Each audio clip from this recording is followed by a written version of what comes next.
E a campanha eleitoral já começou. Para que a gente possa entender as regras da lei e como deve ser este período no país, nós vamos conversar com o cientista político Marcos Rocha e o especialista em direito eleitoral Ângelo Soares Castilhos. E você também pode participar pelo 99588-2374. Boa noite, meus convidados, sejam bem-vindos. Boa noite. Vamos lá, gente. Agora a campanha começou, não tem mais volta. A gente acabou de apresentar uma outra pesquisa, com Lula ainda liderando junto com Bolsonaro. O cenário parece o mesmo do início, por enquanto. Vamos começar com o doutor Ângelo. Além do período para a propaganda, o TSE também regulamenta o que pode ou não ser feito durante a campanha. E aí vamos entender qual é a principal mudança em relação à eleição anterior que tivemos. O que mudou da última eleição para essa agora? Bom, a gente teve modificações no regramento da propaganda eleitoral e uma modificação que ela não foi tão substancial em relação ao período de campanha, mas que trouxe consequência para o período de campanha, que foi a questão de extinguir o horário partidário para destinar aqueles recursos para os partidos fazerem campanha eleitoral. Então, isso aí modificou, né, aquela propaganda que era doutrina política, enfim, aquilo lá foi abandonado em nome de mais dinheiro nas campanhas. E aí, claro, com mais dinheiro nas campanhas, aumentam os controles da Justiça Eleitoral sobre o dinheiro e, enfim, e temos algumas regras que vão ser pela primeira vez colocadas numa eleição geral agora em 2018, porque Sim. Elas foram introduzidas em 2015, né, foram experimentadas só na eleição municipal.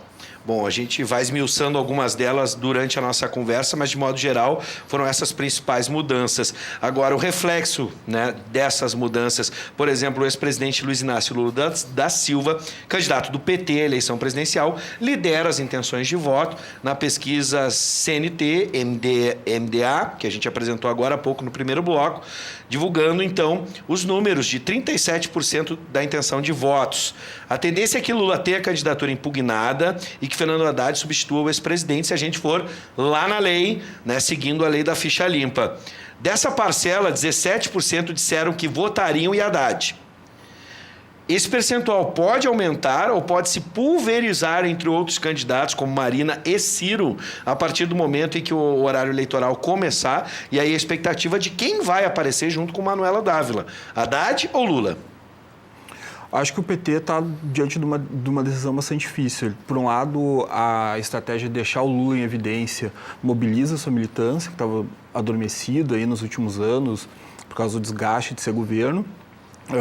E tem sido uma estratégia eficaz de levar o Lula até as últimas consequências, tanto que está com 37% das intenções de voto e dizem os boatos que o Ibope vai mostrar ele hoje com quase 50% dos votos válidos. Porém, isso dificulta a exposição do Haddad e da Manuela, né? E a transferência de voto não é tão óbvia assim. Deveria estar já com uma estratégia de transferência de votos muito mais incisiva a essa altura. A gente tem 50 dias até as eleições. Se o PT não fizer isso, corre o risco de ver seus votos pulverizados ou até mesmo o voto branco nulo, ou seja, ter os votos desperdiçados, né? E esse dado da pesquisa, na verdade, ele é um pouco... ele não está muito claro. Na verdade, são 17% do total de votos do Lula.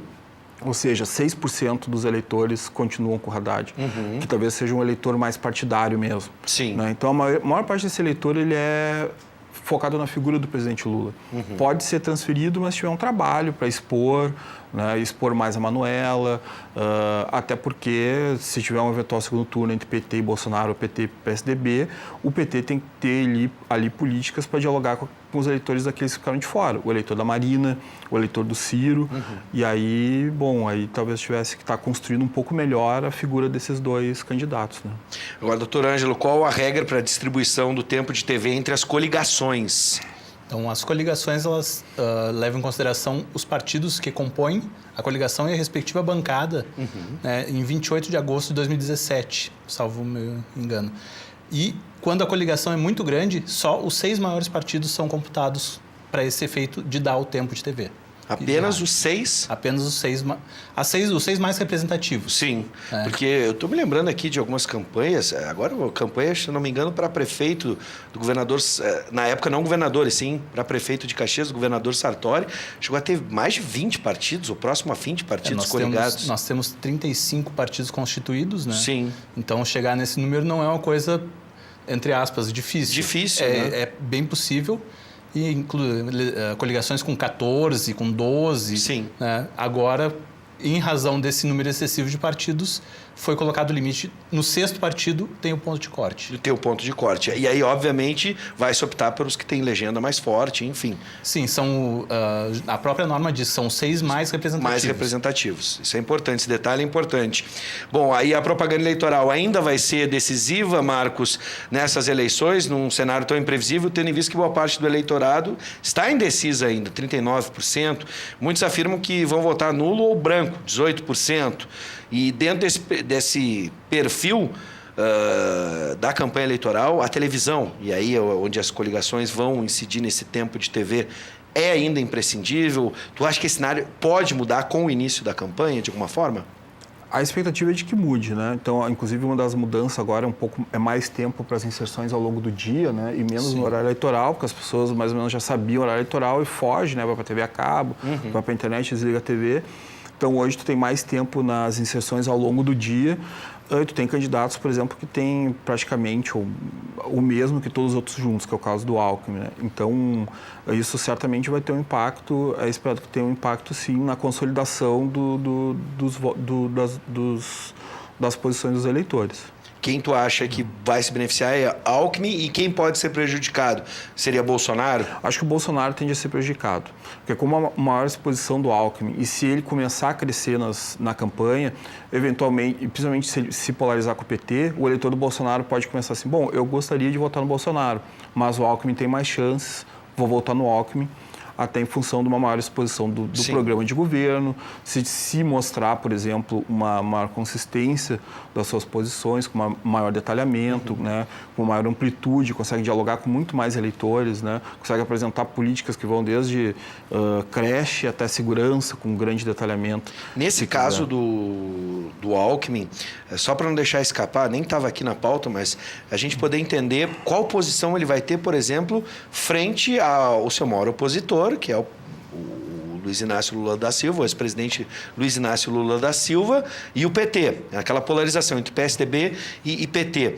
Nessa briga, para poder chegar até lá e rivalizar, ele atacaria Bolsonaro? Ele tem se mostrado, né, nesse ponto, alguns candidatos têm se unido nessa corrente contra Bolsonaro. Aí fico imaginando, se Bolsonaro vai ao segundo turno, como é que fica a situação depois para fazer as pazes? Porque imaginemos, Lula e Bolsonaro e Alckmin de fora. Quem Alckmin apoiaria? Não sei. É difícil imaginar.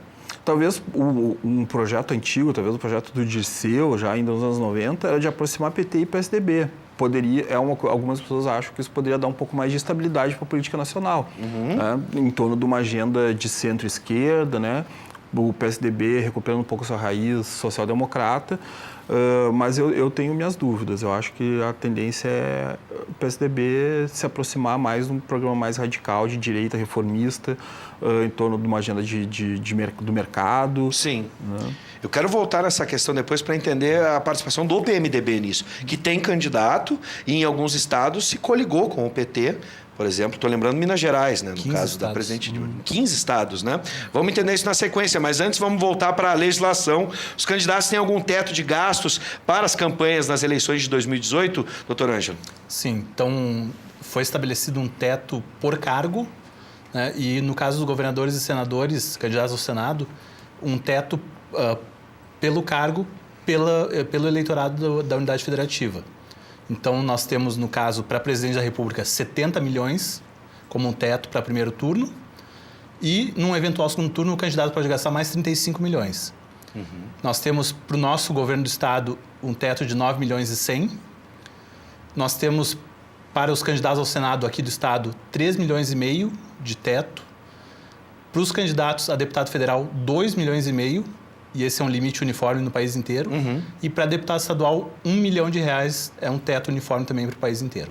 E o que acontece se ficar comprovado que esse teto foi arrebentado, extrapolado? Existe alguma punição? Como é que isso pode ser feito? Na verdade, a maior punição pode chegar a ser a cassação do próprio diploma do candidato eleito. Sim. Mas a gente tem esses instrumentos, eles são muito mais eficazes em relação ao eleito. Em relação ao candidato que daqui a pouco, por exemplo, que fica em último lugar num cargo majoritário e gastou o dobro do teto de gasto, ele não tem grandes sanções. Sim. Ele vai ser investigado pelo Ministério Público, vai ter alguma repercussão, mas politicamente, talvez incida uma inelegibilidade por 8 anos, mas é um talvez. É o famoso verba recebida e declarada, mas aí de repente pipoca uma mala e com alguns reais dentro, né? A gente já viu isso acontecer, né? Eu até destaco que esse teto ele é bastante complicado, o cumprimento, porque em 2014 nós tivemos só na campanha vencedora R$ 358 milhões de gasto declarado. Sim, declarado. Tem mais essa, né? Bom, até agora nós tivemos 2 debates. Provavelmente você de casa acompanhou, ou pelo menos com a internet, os melhores e piores momentos. Esse formato de programa televisivo vai influenciar, na sua opinião, Marcos, o eleitorado? Ou está servindo muito mais para entretenimento? E muita gente está achando memes e divertido o que está acontecendo. As pesquisas foram feitas em 2014 e mostraram que, principalmente no primeiro turno, que tu tem muitos candidatos no Brasil, então tu tem um programa muito longo. Eles servem principalmente eles são vistos por pessoas que já têm mais ou menos um voto, né, uma decisão, e eles servem para consolidar aquela posição do eleitor. Né? Enquanto no segundo turno, sim, vai ter mais gente indecisa, vai ter pessoas cujo candidato ficou de fora, e eles vão estar conseguindo, e vai ser um programa um pouco mais fácil de ser assistido, as pessoas vão estar usando aquilo ali para decidir em quem vão votar no segundo turno. Então, nesse momento, serve mais, quem vê já está vendo assim, não, vou ver o meu candidato hoje no debate. Né? Porém, com a internet, hoje os debates eles trazem muito mais novidade, eles trazem os candidatos às vezes fora da sua zona de conforto, com uma pergunta colocada por um adversário. Então, eles alimentam a internet, por exemplo, né? Seja com memes, seja com materiais falando alguma coisa, seja alguém atacando algum oponente, mostrando assim, olha como o meu candidato destruiu o teu, né? Então, eles têm alimentado já, desde que começou a campanha, a internet com essas novidades, digamos assim. Né? Na tua avaliação, esses 2 primeiros debates que tivemos, o que tu destacaria? Ataques pessoais, muita volta ao passado de alguns candidatos, foco nos projetos, como é que tu está avaliando? Acho que teve no primeiro debate da Band, os candidatos ainda estavam muito não sabendo como se posicionar, não sabendo como trazer propostas e como se portar ali ainda, não sabiam como os outros iam estar se colocando, então está todo mundo meio cego ainda, né? E a gente já viu no segundo debate um pouco mais de uma estratégia mais de trazer mais propostas. Por exemplo, a Marina Silva, provavelmente vendo que a sua falta de postura no primeiro debate não pegou muito bem, não foi bem recebida, sendo um pouco mais decisiva no ataque ao Bolsonaro, defendendo coisas, né? Então, a gente já vê os candidatos um pouco mais à vontade para se manifestar, né? Para impor a sua agenda, para impor a sua opinião. Então, acho que tem aí o que o PT tem perdido, né, por não ter um candidato participando dos debates. Né? Está perdendo esse movimento, esse processo de aprendizado e de se colocar aos poucos no cenário eleitoral. Sim. Bom, agora vamos para a internet. Né? Doutor Ângelo, o que a gente tem para a campanha na internet, o que pode, o que não pode, e até mesmo a relação das fake news que o TSE diz que iria ativamente combater? Bom, em primeiro lugar, é muito importante que a gente destaque que o eleitor não pode impulsionar conteúdos. Só quem pode impulsionar os conteúdos são candidatos, partidos e coligações. Então, esse tipo de gasto, né, o TSE não está considerando como digamos assim, como um cerceamento da liberdade de expressão. Liberdade de expressão é somente o compartilhamento normal de conteúdos, o envio normal, enfim, né, tudo como uma expressão política do eleitor, liberdade de expressão. Agora, o impulsionamento realmente só pode ser feito né, esse tipo de veiculação com pagamento pelos diretamente interessados no processo eleitoral. Sim. Não pode ter esse... E aí, claro, os candidatos, os partidos e os próprios eleitores estão sujeitos em relação a não compartilhar fake news, né? Estão sujeitos a direito de resposta na internet. Nesse caso da fake news, por exemplo, são os próprios eleitores, muitas vezes, que compartilham e acabam levando para frente essas notícias falsas. Eles podem ser responsabilizados de alguma forma? Dependendo da repercussão e dependendo do tipo de situação averiguada, sim. Claro que aquela história de colocar num grupo da família, no WhatsApp, uma notícia bombástica que é inverossímil, mas a pessoa acreditou, isso não vai gerar nenhum tipo de consequência legal para a pessoa. Mas um compartilhamento no Facebook, um compartilhamento em outra rede social é passível, sim, de alguma responsabilidade. Esse poder de derrubar páginas que a gente fala muito, derrubou a página tal, derrubou a página no grupo tal, enfim, isso o TSE tem esse poder ou são as próprias redes sociais que vão fazer isso, combatendo essas fake news, como vimos em alguns momentos recentes agora, sim. A própria rede social baniu a página ou derrubou? Então, na verdade, só derrubar a página em termos de... As ordens judiciais podem fazer isso. Né? Então, ordem judicial dos TRS ou do TSE, principalmente. Sim. Pode aparecer uma ou outra ordem judicial de juiz eleitoral, mas não é a regra para essa eleição. Sim. A rede social, a primeira posição do Facebook é que ela não iria derrubar postagens nem páginas para não ferir liberdade de expressão. Né? Isso até... Participei de uma reunião em que estavam representantes do Facebook e eles disseram que não iriam derrubar. Sim. Queriam só baixar a repercussão a ponto de quase dar uma invisibilidade para aquela postagem. Logo depois, passou um mês e pouco depois, eles derrubaram os perfis, mudaram a postura. Sim. A questão é a seguinte, eles têm a ingerência em relação aos termos de uso deles. Né? Em relação, por exemplo, a julgamento sobre o conteúdo, já é um pouco mais complicado. Né? Porque, na verdade, essa é uma atribuição... é a liberdade de expressão que está em jogo e tem que ser o Poder Judiciário que tem que verificar isso, se houve ou não houve uma infração, ou se houve ou não houve uma causa para derrubar o conteúdo. Bom, vamos voltar para os números que a gente tem até agora, né? Com Lula liderando, Jair Bolsonaro em segundo. A gente estava especulando a respeito de como seria um segundo turno entre Lula ou Haddad e Jair Bolsonaro, né? Como ficaria a situação dos partidos de direita, especialmente do PSDB, se atacar Bolsonaro, como ficaria a situação para o segundo turno na hora de fazer as pazes. Agora, vamos tentar entender a posição do MDB, né? Que tem Henrique Meirelles como candidato, está coligado com o PT, por exemplo, né, em outros estados, enfim, em 15, como lembrou o Ângelo, 15 coligações que envolvem PT e PMDB.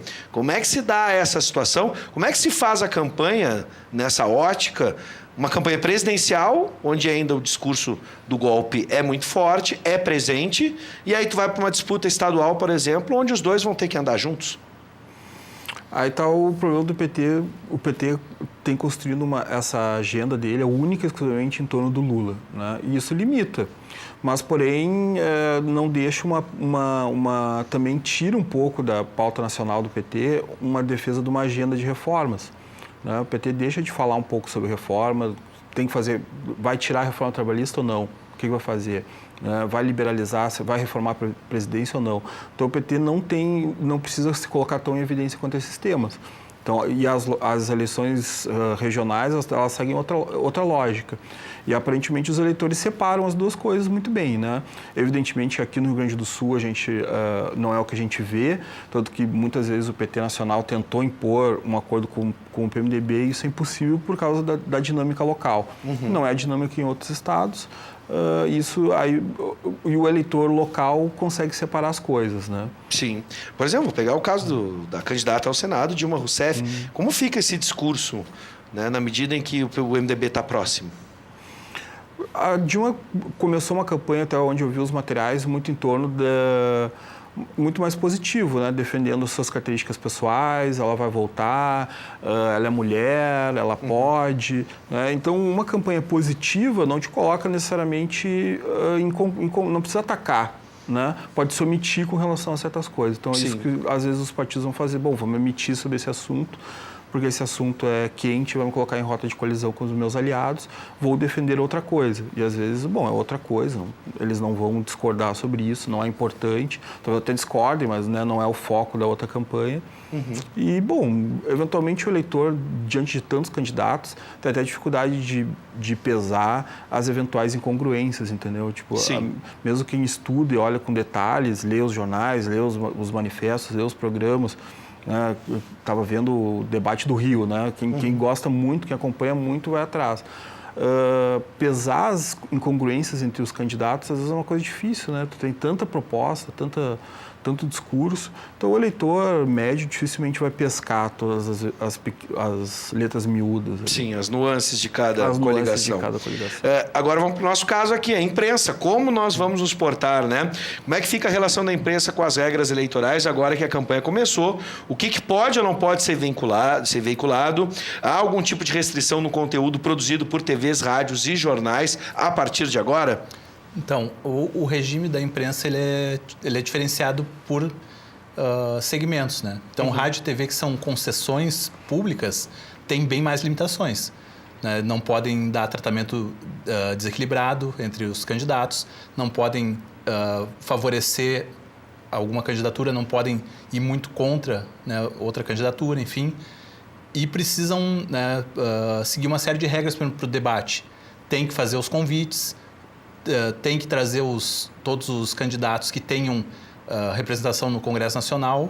Né? Eles não podem simplesmente, esse aqui não é conveniente, esse aqui não vai ser bom para o debate, ele não vem. Não, dentro das regras. Além disso, eles podem convidar, né, candidatos. Daqui a pouco um partido tem um candidato expressivo, mas o partido não é expressivo, pode ser convidado também. Já os veículos que não são concessões públicas, né, como, por exemplo, blog, site, jornal, eles têm uma maior liberalidade. Eles podem, inclusive, se posicionar. Não é a tradição brasileira.